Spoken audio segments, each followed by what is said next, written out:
नमस्कार दोस्तों, कविता Yadav YouTube channel पर आप सभी का स्वागत है। संपूर्ण हिंदी विषय की तैयारी को आगे बढ़ाते हुए आज की क्लास में हम करेंगे हिंदी उपन्यासों के विकास से संबंधित महत्वपूर्ण तथ्य। परीक्षा में जो है हिंदी साहित्य की गद्य विधाओं से संबंधित हमेशा परीक्षा में प्रश्न पूछे जाते हैं, चाहे एनटीए नेट की हिंदी से संबंधित परीक्षा हो या कोई भी अन्य स्टेट की टीजीटी पीजीटी परीक्षा हो या DSSB की परीक्षा हो और या फिर अन्य कोई भी ऐसी परीक्षा हो जिसमें साहित्य से संबंधित प्रश्न पूछे जाएंगे। तो आप सभी को पता है उपन्यास से संबंधित तो परीक्षा में हमेशा हमें प्रश्न देखने को मिले हैं। तो किसी भी टॉपिक की जब हम शुरुआत करते हैं तो उसके शुरुआत में कुछ ऐसे तथ्य या पॉइंट होते हैं जो कि परीक्षा की दृष्टि से इम्पोर्टेंट होते हैं। उन्हीं तथ्यों को हम देखते हुए समझते हुए करते हुए चलेंगे ताकि आपके परीक्षा में कोई भी प्रश्न आपसे पूछ लिया जाए तो उसका आपका सही आंसर आप दे सको। तो समझ वेश के साथ आप लोगों को पढ़ना है ताकि आपके जब आप प्रश्नों को करो तो एक एक प्रश्न का आंसर आपको जो है देखने को जो है ठीक हो जाए और उसमें कोई सी प्रकार का कोई भी कन्फ्यूजन ना हो। तो शुरुआत कर लेते हैं आज की क्लास की। हिंदी में उपन्यासों के विकास से संबंधित महत्वपूर्ण तथ्य। तो उपन्यास आधुनिक गद्य की एक विधा है। उपन्यास जो है हिंदी साहित्य की गद्य विधाओं के अंतर्गत आने वाली आधुनिक गद्य में जो है उपन्यास की एक प्रमुख विधा मानी जाती है। जिस प्रकार से नाटक का विकास हम पढ़ते हैं, जो कहानी का विकास पढ़ते हैं, निबंध का विकास पढ़ते हैं, उसी प्रकार से जो है उपन्यास का विकास भी हमें जो है हिंदी साहित्य की गद्य विधाओं में पढ़ना है। और जो हिंदी साहित्य की गद्य विधाओं में इनका अपना एक महत्वपूर्ण स्थान माना जाता है। उपन्यास जो है काफ़ी इम्पोर्टेंट टॉपिक है हमारा। तो इनका जो जन्म है, जन्म देख लेते हैं।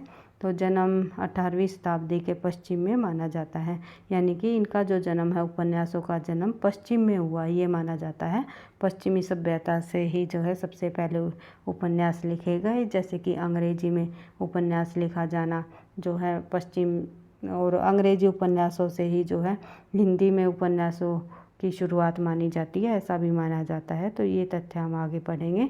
तो सबसे पहले अगर उपन्यासों की शुरुआत मानी जाए तो पश्चिम में 18वीं शताब्दी में मानी जाती है, लेकिन हिंदी उपन्यासों का आविर्भाव पूछ लिया जाए तो 19वीं शताब्दी के अंतिम चरण से माना जाता है।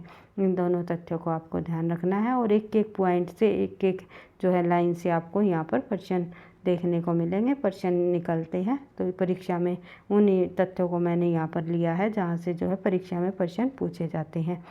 देख लेते हैं आगे। उपन्यास दो शब्दों से मिलकर बना है, उप तथा न्यास। और उप का अर्थ क्या है? निकट। और न्यास का अर्थ है धाती। धाती का मतलब क्या कह सकते हैं हम? पूंजी कह सकते हैं, कोई जमा पूंजी हो या अमानत हो। तो इस आधार पर जब हम उप का अर्थ जो है निकट देखते हैं और न्यास का अर्थ धाती को समझते हैं, तो इस आधार पर जब हम उपन्यास का अर्थ समझते हैं तो उपन्यास वह रचना है जो सामाजिक जीवन के अधिक निकट हो, यानी कि सामाजिक जीवन के अंतर्गत जो जितनी भी जमा पूंजी है उसकी सामाजिक जीवन की तत्कालीन समाज के परिस्थितियाँ और जनता के मन के विचार भाव, ये सभी के सभी जो बातें हैं वे एक रचना में पिरो दिए जाते हैं शब्दों के माध्यम से, जिसे हम उपन्यास का जो है उपन्यास की संज्ञा देते हैं। तो इस प्रकार से जो ये उपन्यास का अर्थ हो गया, वह रचना जो सामाजिक जीवन के अधिक निकट हो, वही हमारी क्या कहलाती है? उपन्यास। उसके बाद देख लेते हैं, क्योंकि आचार्य रामचंद्र शुक्ल जी ने भी आप लोगों को जब ये आप साहित्य के संबंध में उन्होंने जब बताया कि साहित्य क्या है, तो उन्होंने कहा ही है कि किसी भी प्रत्येक देश का जो साहित्य होता है वहाँ की जनता की चित्तवृत्ति का संचित प्रतिबिंब होता है। जैसे जैसे जो है जनता के भावों या चित्तवृत्ति में परिवर्तन होता जाता है, उसी प्रकार जो है साहित्य में भी परिवर्तन होना स्वाभाविक है। तो ये बातें जो है रामचंद्र शुक्ल जी ने कही है अपने जो साहित्य इतिहास की परिभाषा को देते हुए। तो इसी प्रकार से उपन्यास का भी अर्थ यही निकलता है कि वह रचना जिससे सामाजिक जीवन के अत्यंत निकट हो, तो वह ही हमारी क्या कहलाती है? उपन्यास। उसके बाद देख लेते हैं आगे बढ़ते हैं। तो अगला तथ्य हम देखते हैं, आधुनिक काल में विकसित गद्य विधाओं में उपन्यास का महत्वपूर्ण स्थान माना जाता है और हिंदी उपन्यास का जो विकास या श्रेय की बात जाती है तो अंग्रेजी व बांग्ला उपन्यासों को दिया जाता है। हिंदी उपन्यासों का जो विकास का श्रेय किस उपन्यास को दिया जाता है? अंग्रेजी व बांग्ला उपन्यासों को, क्योंकि हिंदी में इस विधा का जो श्रेय गणेश है अंग्रेजी व बांग्ला उपन्यासों की लोकप्रियता से ही हुआ माना जाता है। ये आपको ध्यान रखना है। उसके बाद बात करें आगे, अगला जो पॉइंट है हमारा, हिंदी से पहले जो बांग्ला में उपन्यास लिखे जाते थे, बांग्ला के अनेक उपन्यासकार रहे हैं। कौन कौन से? जिन्होंने हिंदी उपन्यास साहित्य पर गहरा प्रभाव डाला है वे रहे हैं बंकिम चंद्र चटर्जी, शरत चंद्र चट्टोपाध्याय और रविंद्रनाथ टैगोर। इन 3 साहित्यकारों के नाम आपको बिल्कुल ध्यान रखने हैं, क्योंकि परीक्षा में ये पूछा जाता है कि साहित्यकार कौन सा साहित्यकार इनमें से बांग्ला से संबंधित है या नहीं है। तो इस प्रकार से प्रश्न पूछे जाते हैं। तो आगे देख लेते हैं।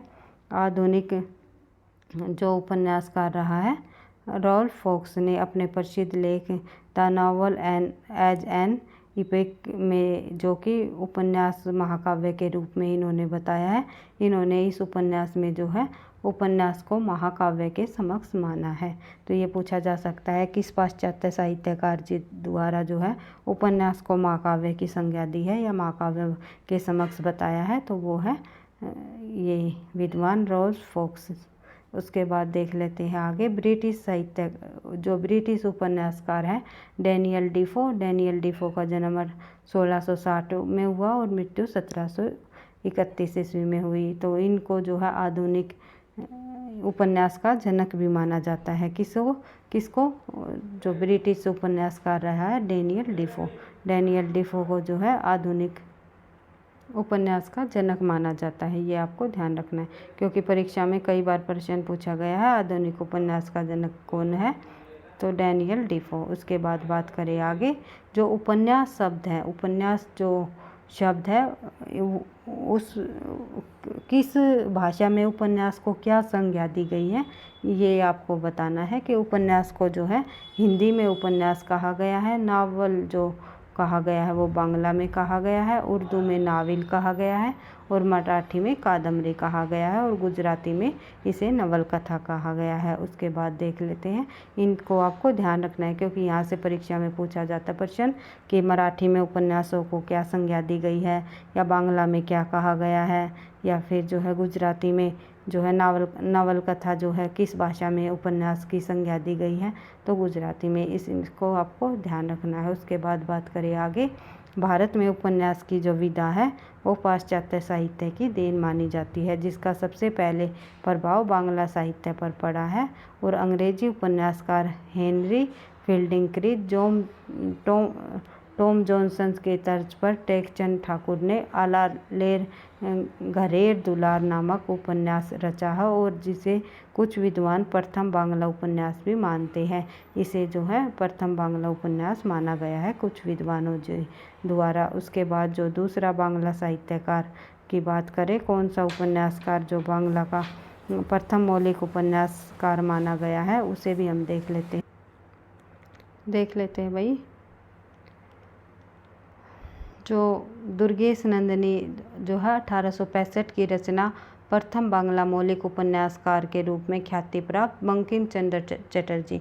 ये पूछा जा सकता है कि प्रथम बांग्ला मौलिक उपन्यासकार की ख्याति किसे प्राप्त है या किसे माना जाता है, तो बंकिम चंद्र चटर्जी है, जो कि अंग्रेजी में जो है प्रथम मौलिक जो उपन्यासकार श्रीनिवास दास जी, सॉरी भाई अंग्रेजी में नहीं, हिंदी में जो है प्रथम मौलिक उपन्यासकार श्रीनिवास दास जी को माना गया है, जिनका जो उपन्यास है परीक्षा गुरु आचार्य रामचंद्र शुक्ल जी द्वारा। और बांग्ला की बात करें तो बांग्ला साहित्य में जो है बंकिम चंद्र चटर्जी को अंग्रेजी उपन्यासकारों में जो है शामिल किया गया है। बढ़ते हैं आगे। भाई बांग्ला में अधिक वो इसे शामिल किया गया है। पता नहीं आज थोड़ी थकावट अधिक हो रखी है, क्योंकि पूरा दिन आज हम बाहर थे, कुछ काम के लिए गए हुए थे, इसलिए आकर के मैं क्लास रिकॉर्ड कर रही हूँ, क्योंकि ये आप लोगों को सुबह ही ये क्लास मिल जाएगी, इसलिए सुबह टाइम नहीं लगता। तो इसके लिए मैं माफ़ी चाहूँगी। एक दो शब्द अगर इधर उधर हो जाते हैं तो आप आई होप आप समझ रहे होंगे मैं क्या कहना चाह रही हूँ। तो देख लेते हैं। आज जो हमारी क्लास थोड़ी लंबी भी नहीं हो पाएगी, तो कुछ महत्वपूर्ण तथ्यों को हम जो उपन्यासों से संबंधित है, शुरुआत के जो हमारे तथ्य हैं उस टॉपिक से संबंधित जो हम तथ्यों को देख लेते हैं। तो उसके बाद देख लेते हैं आगे। 1862 ईस्वी में भूदेव मुखोपाध्याय जी द्वारा बांग्ला में नॉवेल के अर्थ में उपन्यास पद का प्रयोग किया है, जिसे बंकिम चंद्र चटर्जी ने अपनी रचना के माध्यम से लोकप्रिय बनाया है। उसके बाद 1873 ईस्वी में दुर्गेशनी हिंदी में जो अनुदित आई है, जो 1873 में जो ये रचना है हिंदी में अनुदित हुई है। तत्पश्चात 1882 में जो है श्रीनिवास दास जी द्वारा कृत परीक्षा गुरु का प्रकाशन हुआ, जिसे हिंदी का प्रथम मौलिक उपन्यासों का गौरव प्राप्त। उसके बाद देख लेते हैं। इस प्रकार हिंदी के जो प्रारंभिक उपन्यासकारों पर बांग्ला और अंग्रेजी उपन्यासों का स्पष्ट प्रभाव हमें देखने को मिलता है। उसके बाद देख लेते हैं आगे। अगला जो हमारा तथ्य है, हिंदी में नावल के अर्थ में उपन्यास पद का सर्वप्रथम प्रयोग भारतेंदु हरिश्चंद्र ने 1875 ईस्वी में हरिश्चंद्र चंद्रिका में प्रकाशित अपनी अपूर्ण रचना मालती के लिए किया था। ये जो भारतेंदु हरिश्चंद्र जी की अपूर्ण रचना है, ये भी आपको ध्यान रखना है, मालती। और जो हरिश्चंद्र चंद्रिका, जो बाद में इसका नाम बदलकर हरिश्चंद्र मैगजीन रख दिया गया, तो 1875 ईस्वी में जो सबसे पहले हिंदी में नावल के अर्थ में उपन्यास पद का सर्वप्रथम इन्होंने प्रयोग किया है। उसके बाद बात करें, और कई साहित्यकारों द्वारा जो है उनकी अधूरी रचनाएं लिखी गई है, किसी भी कारणवश या उनकी मृत्यु होने के कारण या उन्हें पूरा नहीं किया गया। तो जितने भी साहित्यकारों द्वारा लिखी गई अधूरी रचनाएं हैं, उनको भी हम एक क्लास में कर लेंगे।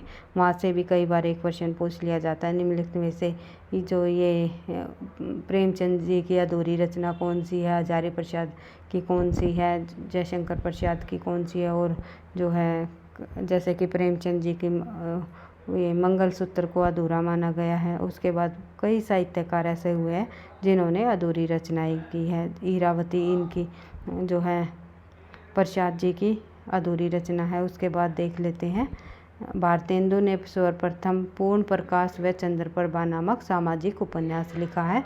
और कई साहित्यकारों ने जो है अलग अलग विद्वानों ने अलग अलग उपन्यासों को हिंदी का प्रथम उपन्यास माना है। ये भी हम देख लेंगे कि इस विद्वान ने किसे हिंदी का प्रथम उपन्यास माना है। इनका मूल उद्देश्य जो है वृद्ध विवाह का दोष व महिलाओं की शिक्षा का समर्थन था। इसमें नायिका चंद्रप्रभा बेमेल विवाह वृद्ध ढूंढेराज से होता है, यानी कि जो ये इनका उपन्यास है भारतेंदु जी का पूर्ण प्रकाश व चंद्रप्रभा, इसमें जो नायिका होती है वो चंद्रप्रभा का विवाह ढूंढीराज से होता है। इस उपन्यासों में जो है वृद्ध विवाह का दोष व महिलाओं की शिक्षा का समर्थन किया गया था। उसके बाद बात करें आगे। अगला जो हमारा तथ्य बनता है वो है महावीर प्रसाद द्विवेदी ने सरस्वती में प्रकाशित निबंध उपन्यास रहस्य। कई बार ये रचना पूछ ली जाती है, उपन्यास रहस्य की विधा क्या है, तो ये एक निबंध है किनका, महावीर प्रसाद द्विवेदी का।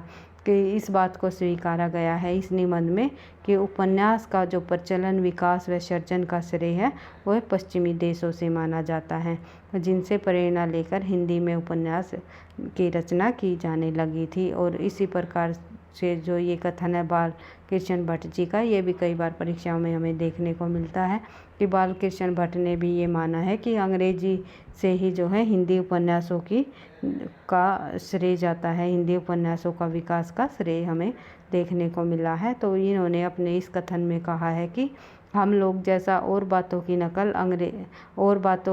में जो है अंग्रेजी की नकल करते हैं, उपन्यासों का लिखना भी उन्हीं का दृष्टांत सीख रहे हैं। कई बार ये कथन पूछा जा चुका है, किसके द्वारा लिखा गया है, बालकृष्ण भट्ट जी द्वारा।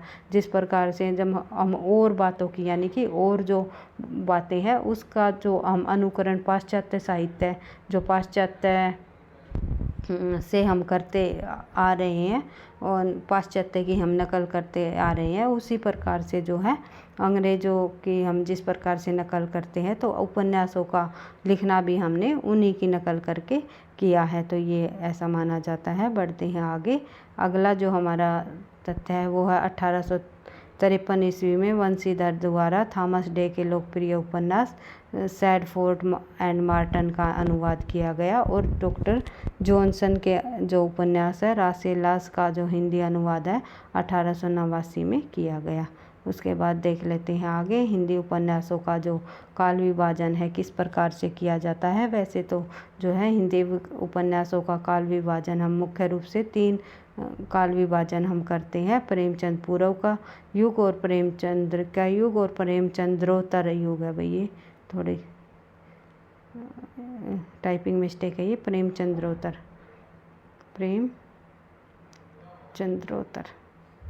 इस प्रकार लिखा जाएगा। तो और उसके बाद है स्वतंत्रेतर युग। तो मुख्य रूप से जो है प्रेमचंद जी को केंद्र में रखकर जो है प्रेमचंद पूर्व का युग और प्रेमचंद युग और प्रेमचंद्रोत्तर युग हमने उपन्यासों का काल विभाजन किया है। और कुछ जो है हमें स्वतंत्रेतर युग में भी जो है उपन्यासों का लिखना जो है हमने उनके उपन्यासों की रचनाएं हमें देखने को मिलती है। तो देख लेते हैं कि इस युग में कौन उपन्यासकार रहे, कौन कौन से उसके प्रमुख उपन्यास रहे और किस प्रकार से परीक्षा में प्रश्न पूछे जाते हैं। सबसे पहले हम बात करेंगे आज हिंदी में जो प्रथम उपन्यास को जो लिखने में विभिन्न विद्वानों के विभिन्न मत रहे। विद्वानों द्वारा अलग अलग उपन्यासों को उनका प्रथम उपन्यास माना गया। जैसे कि श्री शिव नारायण श्रीवास्तव जी द्वारा ईशा अल्लाह खाकृत रानी केतकी की कहानी 1803 को हिंदी का प्रथम उपन्यास माना गया। उसके बाद डॉक्टर गोपाल राय ने पंडित गौरीदत्त जी द्वारा देवरानी जेठानी की कहानी को 1870 ईस्वी में लिखी गई को हिंदी का प्रथम उपन्यास माना गया। शिवनारायण श्रीवास्तव ने ईशा अल्लाह खां द्वारा रानी केतकी की कहानी को हिंदी का प्रथम उपन्यास माना और गोपाल राय जी ने जो है पंडित गौरीदत्त जी द्वारा देवरानी जेठानी को हिंदी का प्रथम उपन्यास माना। इसी प्रकार डॉक्टर विजय शंकर मल रहे हैं एक विद्वान, उन्होंने जो है सरदाराम फुलेरी जी द्वारा भाग्यवती जो कि 1877 में हिंदी का प्रथम उपन्यास माना गया। उसके बाद आचार्य रामचंद्र शुक्ल व अन्य अधिकतर विद्वानों ने लाला श्रीनिवास दास के जो परीक्षा गुरु उपन्यास 1882 में लिखा गया उसको हिंदी का प्रथम मौलिक उपन्यास माना है। उसके बाद जो है डॉक्टर श्री कृष्ण लाल ने देवकी नंदन खत्री द्वारा चंद्रकांता जो कि 1888 में लिखा गया को हिंदी का प्रथम उपन्यास माना है। यानी श्री कृष्ण लाल ने देवकी नंदन खत्री द्वारा रचित चंद्रकांता को हिंदी का प्रथम उपन्यास माना और हजारी प्रसाद द्विवेदी ने भारतेंदु जी द्वारा पूर्ण प्रकाश चंद्र प्रभा जो कि 1889 ईस्वी में हिंदी का प्रथम उपन्यास माना। हिंदी के प्रथम मौलिक उपन्यास जो संबंध में विभिन्न विद्वानों के विभिन्न मत रहे। इस संबंध में जिन उपन्यासों का नाम लिया जाता है जैसे कि सरदाराम फुलेरी कृत भाग्यवती तथा लाला श्रीनिवास दास जी द्वारा कृत परीक्षा गुरु 1882 है। तो ये मुख्य इनमें का नाम लिया जाता है हिंदी का प्रथम मौलिक उपन्यास। लेकिन रामचंद्र शुक्ल जी के द्वारा जो है श्रीनिवास दास जी द्वारा रचित परीक्षा गुरु को हिंदी का प्रथम मौलिक उपन्यास माना गया। और प्रथम उपन्यासकार जो है श्रीनिवास दास जी को नहीं माना उन्होंने रामचंद्र शुक्ल ने, बल्कि किशोरीलाल गोस्वामी को माना। ये दोनों तथ्य आपको ध्यान रखने हैं क्योंकि हिंदी का प्रथम उपन्यास रामचंद्र शुक्ल ने माना है परीक्षा गुरु को, लेकिन अगर उपन्यासकार का नाम आ जाए तो श्रीनिवास दास जी को न मान करके उन्होंने माना है किशोरीलाल को। ये आपको ध्यान रखना है भाई, रामचंद्र शुक्ल के अनुसार माना गया है। उसके बाद देख लेते हैं आगे परीक्षा गुरु को जो आचार्य रामचंद्र शुक्ल और अधिकांश विद्वान हिंदी का प्रथम उपन्यास मानते हैं। हिंदी उपन्यास के विकास का जो अध्ययन क्रम के लिए 3 चरणों में विभक्त किया गया है। मुख्य रूप से हमने 3 चरणों में बांटा है। कौन कौन से? प्रेमचंद पूर्व के उपन्यास, प्रेमचंद युगीन उपन्यास, प्रेमचंद्रोत्तर उपन्यास। इन प्रेमचंद पूर्व के उपन्यासों में कौन कौन उपन्यासकार शामिल है, किस प्रकार के उपन्यास लिखे गए, इनको हम जो है एक एक क्लास के अंतर्गत जो है पढ़ लेंगे। तो आज की क्लास के अंतर्गत हम केवल ये देख लेते हैं कि किस उपन्यास, जो प्रेमचंद जी के पूर्व के उपन्यासकारों को जब हम पढ़ेंगे उनमें जो है कौन कौन उपन्यासकार शामिल है और उनके द्वारा कौन कौन सी रचनाएं लिखी गई। प्रेमचंद जी के पूर्व के उपन्यासकारों में सबसे पहले हम बात करते हैं पंडित गौरी दत्त की, जिसका जो रचना है देवरानी जेठानी की कहानी 1870 की। प्रेमचंद पूर्व के युग के महत्वपूर्ण उपन्यासकार और उनके उपन्यासों को हम देख लेते हैं। फिर जो है एक एक क्लास के अंतर्गत हम प्रेमचंद पूर्व के जो उपन्यासकार, फिर प्रेमचंद युग के उपन्यासकार और फिर प्रेमचंद्रोत्तर के उपन्यासों को हम जो है एक एक क्लास में कंप्लीट करने की कोशिश करेंगे। तो आज की क्लास में प्रेमचंद पूर्व के युग के उपन्यासकारों को हम देख लेते हैं भाई, कौन कौन से इसके अंतर्गत शामिल है। तो पंडित गौरी दत्त जी द्वारा रचित देवरानी जेठानी की कहानी 1870। फिर है सदानंद शंभुनाथ मिश्र, जिनका उपन्यास है मनोहर उपन्यास, उसके बाद 1871 की रचना है। फिर है ईश्वर प्रसाद कल्याण राय जी द्वारा वामा शिक्षक उपन्यास लिखा इन्होंने। फिर है शरदाराम फिलोरी जी द्वारा जो भाग्यवती, इन्होंने 1877 में की रचना है ये इनकी, शरदाराम फिलोरी की। और किस विद्वान के अनुसार किस उपन्यास को जो है प्रथम माना गया, ये आप लोगों ने हमने पहले ही देख लिया है। फिर है बालकृष्ण भट्ट जी द्वारा ये मुख्य रूप से ये 4 उपन्यास लिखे गए, लेकिन ये 3 इनके प्रमुख प्रसिद्ध उपन्यास रहे। कौन कौन से? रहस्य कथा 1889, नूतन ब्रह्मचारी 1886, 100 जाने 100 जान 1892। फिर है सद्भाव का अभाव, जो है इनका अधूरा उपन्यास रहा है।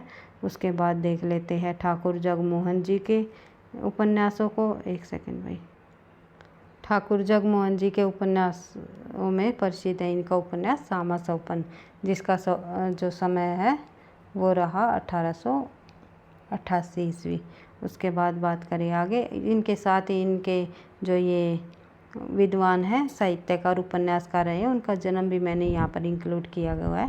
आप इनको भी थोड़ा सा ध्यान से देखते हुए आपको चलना है, ताकि परीक्षा में जो है जन्म से संबंधित भी अगर प्रश्न पूछ लिया जाए आप आसानी से उसका सही आंसर लगा सको। परीक्षा गुरु, जो कि रामचंद्र शुक्ल जी ने हिंदी का प्रथम मौलिक उपन्यास माना है, वो है परीक्षा गुरु, और जो कि लाला श्रीनिवास दास जी द्वारा रचित है। फिर है राधाकृष्ण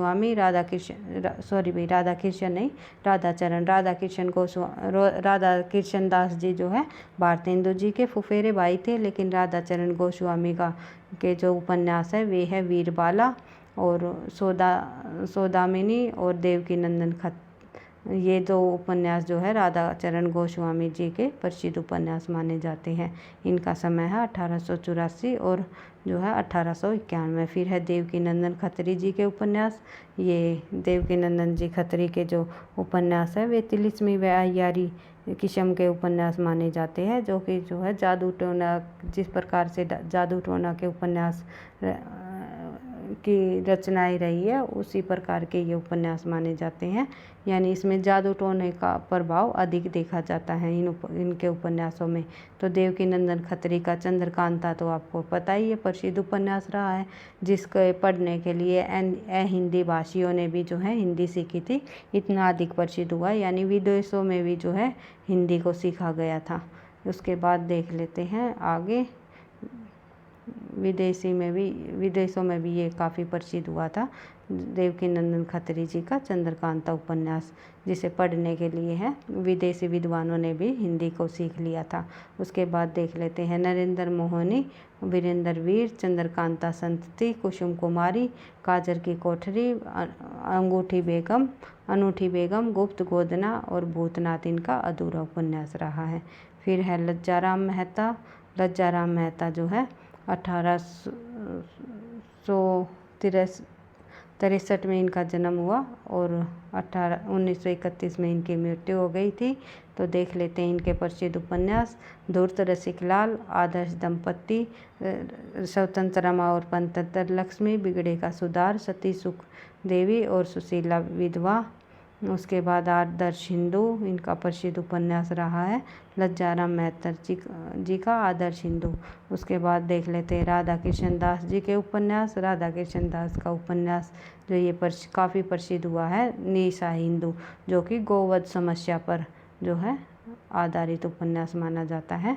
कई बार पूछा जाता है निम्नलिखित में से गोवध समस्याओं पर आधारित उपन्यास कौन सा है? वो है निशाई हिंदू, जो कि राधा कृष्ण दास जी का है। ये है भारतेंदु के फुफेरे भाई। उसके बाद बात करें किशोरी लाल गोस्वामी के उपन्यास, तो किशोरी लाल गोस्वामी ने काफ़ी उपन्यास लिखे हैं। सामाजिक उपन्यास भी लिखे हैं और ऐतिहासिक उपन्यास भी इन्होंने लिखे हैं। इनके सामाजिक ऐतिहासिक उपन्यासों को भी एक बार से हम थोड़ा सा देख लेते हैं, ताकि परीक्षा में इनमें से कोई भी उपन्यास आपसे पूछा जाए तो आप सही आंसर लगा सको।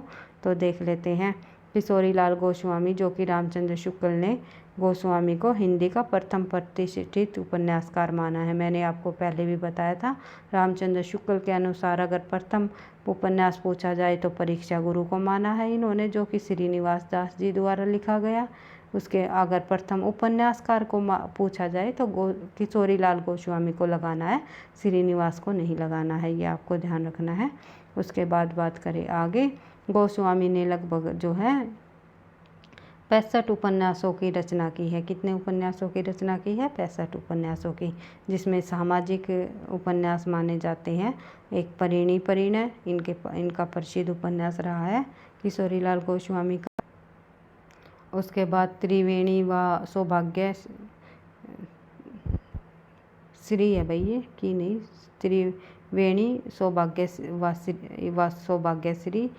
उसके बाद जो है सरगवीय कुसुम व कुसुम कुमारी है भाई, ये इसमें थोड़ी टाइपिंग मिस्टेक हो गई है, इसलिए मैं माफ़ी चाहूँगी।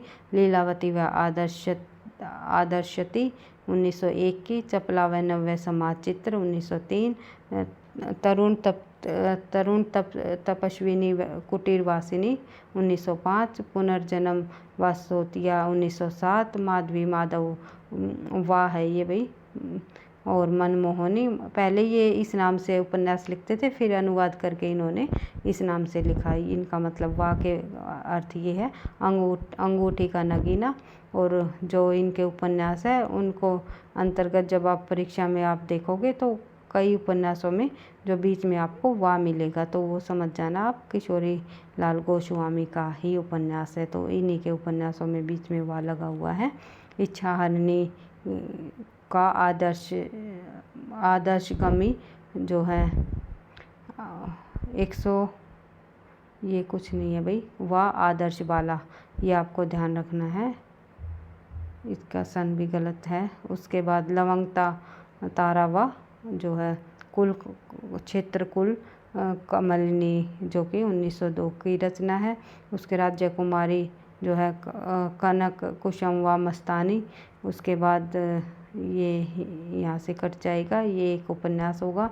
फिर है सुल्ताना रजिया बेगम रंग महल, सुल्ताना रजिया बेगम व रंग महल में हलाहल, मतिका देवी व सरोजनी, और लाल कुमारी व शाही रंग महल। फिर है सोना को सुगंध व पन्नाबाई। उसके बाद गुलबहार का आदर्श मातृ स्नेही। उसके बाद जो है लखनऊ की कब्र। ये जो उपन्यास है इनके किशोरी लाल गोस्वामी के हैं, जो कि प्रेमचंद पूर्व के उपन्यासकार रहे हैं। ये सभी के सभी प्रेमचंद पूर्व के उपन्यासकार, और उनके उपन्यासों को हमने देख लिया। साथ ही एक प्रसिद्ध उपन्यासकार और हमारा यहाँ पर रह जाता है, वो है गोपाल राम गहमारी। गोपाल राम गहमरी। जब हम प्रेमचंद के पूर्व को उपन्यासों को हम करेंगे तब गोपाल राम गहमरी को भी के उपन्यास भी हम जो है देख लेंगे। तो इनके जो है जासूसी किस्म के उपन्यास रहे हैं, जासूसी उपन्यासों के जनक माने जाते हैं गोपाल राम गैमरी जी। और जासूसी उपन्यास लिखे हैं इन्होंने, जासूस की भूल, जासूस की जासूसी, इस प्रकार से जासूस शब्द आपको इनके उपन्यासों में मिलेगा। तो आपको रचना ज़्यादा ये याद करने की इतनी वो नहीं होगी कि इनका ये उपन्यास कौन सा है, भाई किसका उपन्यास है ये जासूस से संबंधित, तो गोपाल राम गैमरी का। तो ये आपको ध्यान रखना है, यहाँ पे मैंने इंक्लूड नहीं किया गोपाल राम गैमरी को। तो इसी प्रकार से जब हम प्रेमचंद पूर्व के युग के उपन्यास और प्रेमचंद युग के उपन्यास और प्रेमचंद्रोत्तर उपन्यासों को हम जब पढ़ेंगे, तब हम सभी एक एक तथ्यों को और थोड़ा सा ध्यान से देखते हुए समझते हुए इसी तरह अपनी तैयारी को आगे बढ़ाते रहेंगे। परीक्षा तक जब हम निरंतर अभ्यास के साथ अधिक से अधिक प्रश्नों के साथ अब अपनी तैयारी को आगे बढ़ाएंगे। तो वीडियो आपको पसंद आई तो लाइक करना, दोस्तों के साथ शेयर करना, चैनल पर पहली बार हो तो सब्सक्राइब कर लेना ताकि नोटिफिकेशन आपको समय पर मिलता रहे। सच भैया आज बहुत थकान हो रही है, इसलिए थोड़ा बोला भी नहीं जा रहा है, इसके लिए मैं आपसे एक बार फिर माफ़ी चाहूँगी। अगर आपको क्लास में कोई भी कमी लगी हुई या किसी भी प्रकार का आपको कोई डाउट हो तो आप कमेंट बॉक्स में लिख सकते हो। पढ़ते रहना, आगे बढ़ते रहना। थैंक यू, धन्यवाद।